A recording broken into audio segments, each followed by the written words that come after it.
Sometimes I worry that I've given away too much of me. Maybe I'm helping others who also didn't get to sit at their mother's knee.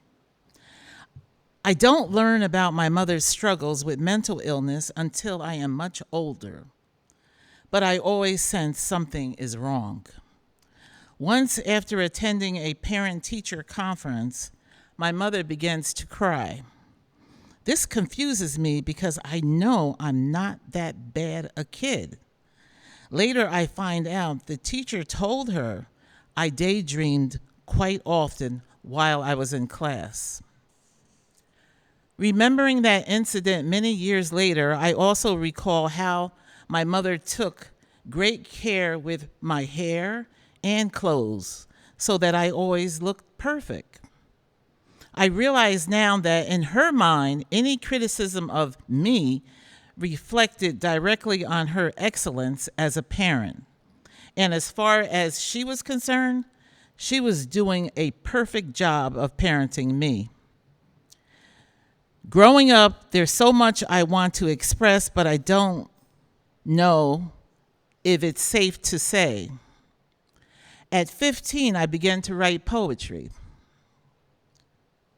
It was my way of saying things that might be controversial while keeping my words calm and under control. Writing a poem and seeing the words on the page is soothing for me.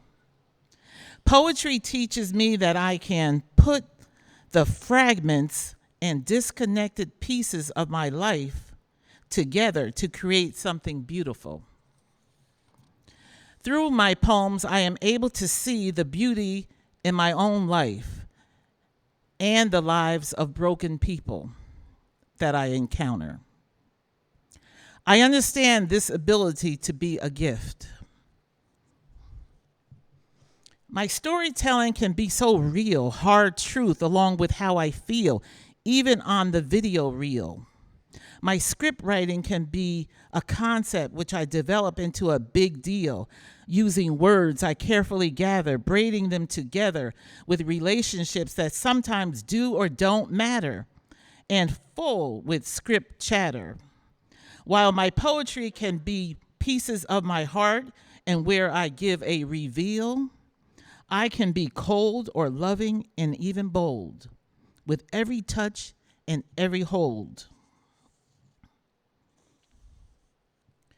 Throughout my years as a social worker, I see so many tragedies and offer ways for people to get help.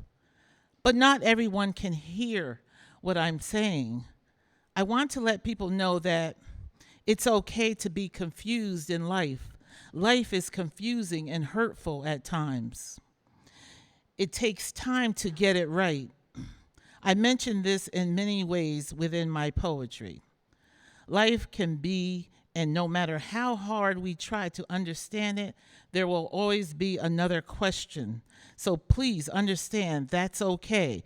Live your life, questions and all. Don't freeze and don't give up.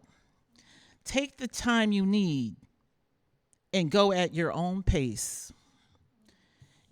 If you never hear it anywhere else, I am telling you that you are special. Hold on to your JOY and your life.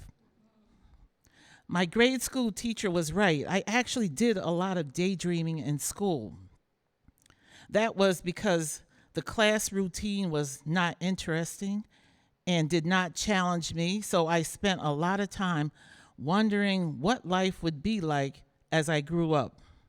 I sensed there was something special waiting for me, but I was a child creating a dream without direction or guidance.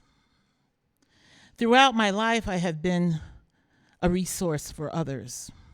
Now I understand that my emotional giving must have limits. I need to keep some of my valuable energy for me. I am not meant to deplete myself for others. I want the time and opportunity to pass on some of what I have learned. For a while, I lost myself in a marriage that was just another daydream. I wish someone had woken me from that dream, I was so busy being helpful that I ignored my own ability to sense the truth. I did not trust myself enough, but that's changing. I sometimes find myself hesitating to get to the heart of my stories, keeping to the edges for safety. I feel braver writing in poetry, that I can twist and wind, keeping shame and secrets hidden within the lines. But recently, I have upped the value of my storytelling. Is upped even a word?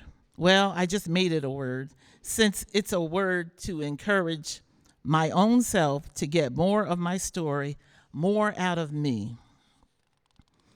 As I get older, I wonder more about life. I am not at all winding down. Instead, I have upped it, and I am pushing to turn the dreams I want into my real life.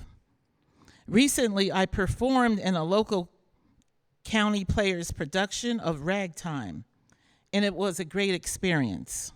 I was hesitant at first, but with faith, I pushed through and became a valued member of the production.